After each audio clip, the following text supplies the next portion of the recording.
Hey everyone, Kyle once again, and welcome back to another movie review, but also another revisit review, which I had done before though, but this will be a second time for the last time though. It's like what I did with my second revisit of Godzilla 1998 because it was the 20th anniversary. Well, here I do the same thing here, the last one, but this is for the 10th anniversary.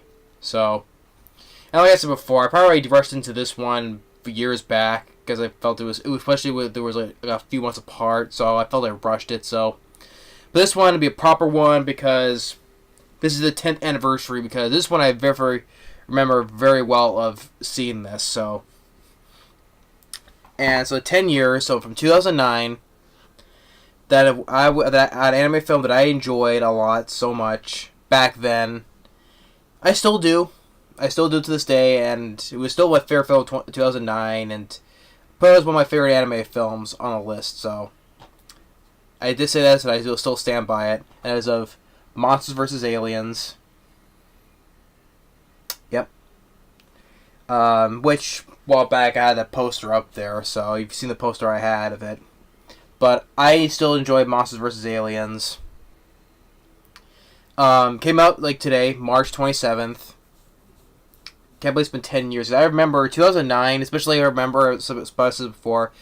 2009, especially March, was where I remember seeing vaguely, because I had The Last House on the Left remake, and there was Race to Witch Mountain, and then there was Watchmen, and then then there was also The Haunting in Connecticut, which came out the same weekend as this, though.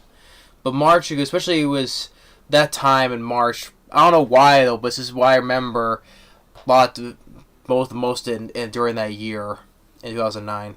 But I just don't know why though. But I just felt I don't know. But this film I still do enjoy to this day, and did well box office and critical wise. Like bottom here from WABC TV gives it an A++, a monster hit. On the back from 60-second preview gave it 4 stars. CBS calls it a monstrously good time for all, and then from Hollywood.com, the year's funniest comedy. And I still enjoy the voice cast: Reese Witherspoon as Susan, aka Ginormica, Seth Rogen as Bob, Hugh Laurie as Dr. Cockroach, Will Arnett, which I'm not a fan of Will Arnett though. But back then I didn't know who the guy was. Even back in 2009, I didn't know who he was. But this is the first time I have heard of him from when he plays the voices of the Missing Link. So I can forgive for that though. But I'm not particularly especially when we start in the TMNT 2014 movies. Don't even start on that though. But yeah, and then of course earlier last year in the summer he was at Show Dogs. So yeah, I'm not particularly fond of him, but this is the first time I heard of him back then when he voiced the Missing Link, so I'll give him freaking that. So he did a good job voicing the Missing Link, so I'll give credit where credit is due. Kiefer Sutherland as General W.R. Monger, he was fun as the voice of General W.R. Monger. Rainn Wilson as Galaxar, the alien, our villain. And I also forgot that the voice of Galaxar's computer is actually voiced by Amy Poehler. I probably didn't mention that in my previous reviews of my 2 reviews of this film. I forgot that Amy Poehler, Leslie Knope from Parks and Recreation, she voices the Galaxar's computer. So I completely forgot about that. Then other supporting cast, you have Stephen Colbert as the President of the United States, Paul Rudd, Scott Lang, Ant-Man, voices Derek, her fiance, which he only cares about himself really enough, and Jeffrey Tambor, who plays Susan's father, Julie White as Susan's mother, even Renee Zellweger and John Krasinski, who just last year starred and directed in A Quiet Place. him and Renee Zellweger has only a small role as this couple when before that alien probe crashes down to Earth. That was a couple. Jeez, I really forgot about that. So yeah, but yeah, overall voice cast is good. I still do, especially our four main leads. And directed by Conrad Vernon and Rob Letterman. So, but mostly I know of Rob Letterman, who directed the 2015 Goosebumps. He is currently he's directing Pokemon Detective Pikachu. And he also directed Gulliver's Travels, which with Jack Black I did not like though. But Goosebumps and then Detective Pikachu.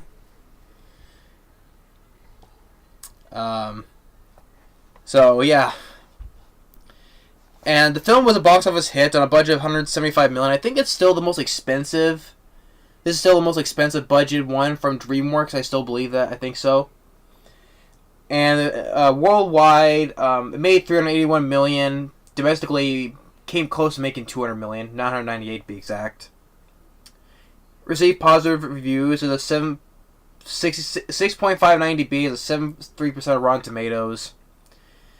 Although it did well financially, though it didn't get a sequel. I said in the past when I did those videos, I wanted to get a sequel though, but sadly they said they didn't want to. Although there's been a lot of shorts though, like the one I also reviewed, the Mutant Pumpkins for Outer Space, the Halloween special. I reviewed that one. Then there's Bob's Big Break, which is a small spin-off of our three monsters here before Susan. And Insectosaurus, because he wasn't in that. There was the sequel, Night of the Living Carrots, and then the TV show, which came out a few years later, which I did when I did in the past. When I did DVD updates, I got those. It's not everybody's favorite of the spin-offs of the DreamWorks, though, but I liked it. I didn't mind the show for what it was. But they would cancel for one season because they said they wanted to focus on more Nickelodeon-ish cartoons. So, basically, this franchise gets the shaft. Basically, doesn't get the much love. My brother, he likes it, but he told me this. He just told me he likes this better than How to Train Your Dragon franchise because he tells me that's an overrated franchise. And yeah, I'm like yeah, whatever. Yeah, he prefers this over How to Train Your Dragon because he says it's an overrated franchise. Yeah, he says I'm biased on a lot of things. Yeah, but he says he calls that a critically acclaimed franchise overrated. So once again that's just him. I'm not going about him again. But as I explained before, the plot. Okay, it's a story about Susan Murphy. She's getting married to a guy named Derek, voiced by Paul Rudd, and Susan, voiced by Reese Witherspoon. She gets hit by a meteor, cast with green substance. She gets absorbed into her body. She grows 50 feet tall, because her character is played on... All these are played on the monsters from the 50s, so... Reese Witherspoon's Susan Ginormica, she becomes Ginormica, which is a parody of Attack of the 50-Foot Woman.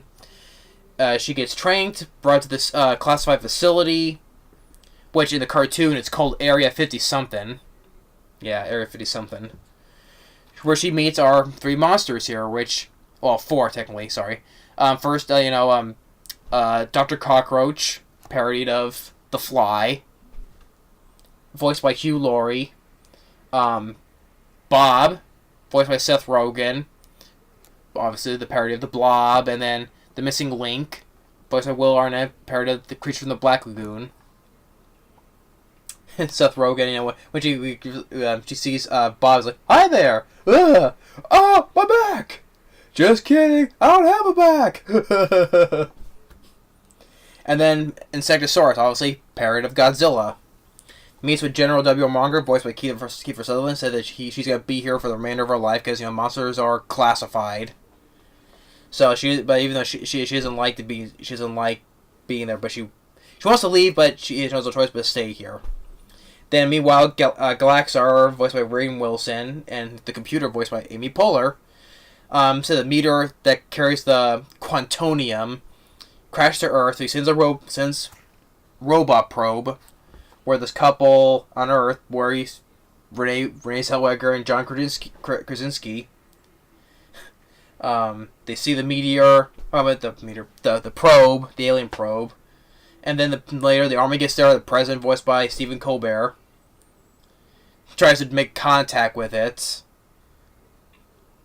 Does this and does like the beat from I forgot, from Beverly Hills Cop. Do do do do do do do do do do do do. I forgot the Axel Foley song from Beverly Hills Cop. And things try to make contact, but its mission is set to find the Quantum, which is Susan. Then then the president has his meeting with the board or chairman, whatever. General Monger comes in. He says we need monsters. So he tells them about the place where he has these monsters in captivity, explaining who they are. President agrees. So they let the monsters out to fight the probe. But it's actually the robot is actually after Susan because she has the Quantonium. Chase through the city of San Francisco. Then they have the big fight on the Golden Gate Bridge. It shows that she has super strength. And ultimately they defeat the robot by the big piece of the bridge. Cuts the head off. So Galaxar goes there himself, and Susan's so proud of what she's done, and she goes home with her parents, but she goes up to find Derek while the other monsters entertain the folks there, but they scare them off. But then Derek talks with Susan. He only thinks about himself. So that breaks her heart. So she leaves, and then she realizes that all the stuff I can do that I've done without him. So then she gets taken. She gets beamed up by Galaxar. Insectosaurus tries to help her, but then Galaxar shoots him, falls, and then she's caged up by Galaxar, and then she breaks out and she starts breaking through the doors. Almost catches him, but then she gets put in the container and all the Quantum is extracted out of her. So she comes to her regular size. And then he uses the stuff to make an army of clones of himself to take over the world. And he makes his announcement throughout the world. And even for one little scene where he has his holograph, he's sending a message, even we would think it was Japan. Right here where my hand is, there's a television screen in one of the buildings. It's actually playing a clip from Madagascar, because you see Alex and Marty talking to each other right here. So that was kind of funny. Yeah, a little bit a scene from Madagascar right here. So General Monger helps the other monsters get on the ship, and he acts as a diversion. And the plane gets in, and Kiefer Sutherland, he's just having fun as General Monger. When the ship's going down, he's like, "Hang on to your socks, we're going for a ride, yay! Ah!" And they land, and him and this other guy, the pilot's with him. He's on the parachute, because he always has a parachute with him. He's like, "That's why I always carry a That's why I always carry a parachute, Lieutenant." So they're on the ship, and they find Susan, and then they get the fight with the alien clones. They go up to the ship's computer, Dr.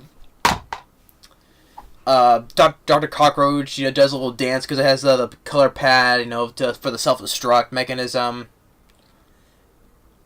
So, but then Susan gets separated from the monsters because the door's shut. So she uses these hover things to go get to Galaxar. First, she goes to the cargo bay. All the robots break, and then she gets through, and she says, "Open the doors," and all that stuff. And it says, "Even if I wanted to, I couldn't. That's what happens when you set the ship to self-destruct. Now we're all gonna die, and there's nothing you can do about it, Susan." And Reese Witherspoon, "I wouldn't be so sure. And my name is Ginormica." She shoots the thing that has the Quantum lets it fall on her so she can absorb the quantonium again. So then she gets back to her size. They get out of it, and then they rescued by Insectosaurus, who's now a butterfly, and General Monger's there, and the ship's blowing up, and then Galaxar, he tries to escape, but he gets caught. He dies in the explosion, and everyone starts cheering for the monsters now. And Derek tries to go back, win her back again, but Reese Witherspoon picks him up like, "Oh, good, I want your fans to see this. This is Susan Murphy saying goodbye." Derek just flicks him, and then lets Bob catches him. And then General Monger says that there's a snail fell into a chemical vat in Paris, so it's gone big, so they're going to go to Paris to fight it. And then ends with General Monger, the president, where the president has two buttons, one for the launches the nuclear missiles, another one to make a latte. That was referenced earlier, but he hits the wrong button that launches the missiles, and Kiefer Sutherland was like, "My God, man, what have you done?" But yeah, I've already explained this enough as it is, so this is should be a much more shorter review. But I still enjoy this film to this day. So 10 years later, I can't believe it's been 10 years since Monsters vs. Aliens. It's only like I remember seeing it like if it was yesterday, because I remember the advertising back during the Super Bowl from 2009. I forget, it was the Cardinals and the Steelers. Yeah, I remember the Super Bowl. I remember that Super Bowl, and I saw the Super Bowl advertising for this. So I remember seeing it back in the day, and I can't believe it's been 10 years since I saw this back in. And I think I explained this before. I think I saw this film, since I love this so much, I saw it 6 times. I know it seems insane for me as seeing this film 6 times, because hey, I love this film so much back in the day, so I wanted to see it 6 times. Yeah, I know that was, call me crazy on that though, but yeah, that's why I consider War was my favorite anime film. So that's because I love that film back in the day so much. Can't say 10 years back in the day, god dang. But yeah, I still enjoy this film 10 years later. Fun, the cast did a good job. The animation was spot on for what it was still. Some of the song choices, I heard like Wooly Bully in there, and what else I heard in there? I forget though, but the score by Henry Jackman I liked. I said the voice cast: Reese Witherspoon, Seth Rogen, Hugh Laurie, Kiefer Sutherland, Will Arnett, Paul Rudd too, and Rainn Wilson. The direction by Rob Letterman and Conrad Vernon, who also did the story for the film as well, was fine too. It was like the parody of the 50s monsters movies. But Rob Letterman, also to say, because I'm curious to see how he does with Detective Pikachu. That's coming out this May, so how that comes out though. But yeah, I still enjoy this film, still do. So that's this is the only review. One more last review I'll do, because this is the 3rd time but hey, it's my channel. I can do whatever I want. It's such a film that I enjoy so much. I deserve to talk about the film more. Plus, such a deserves more love and respect. Because I'm still mad that this never got a sequel. I would love to see a real sequel to this. I mean, I enjoy the Mutant Pumpkins from Outer Space. That's considered a sequel after this, but a real sequel that what else they can do to stuff they can do to stop whoever that's threatening Earth, whatever. So it's a great shame. So, but yeah, this is my 10th anniversary of Monsters vs. Aliens. I still enjoy it to this day. Thanks for watching, and stay tuned on the next video. Later.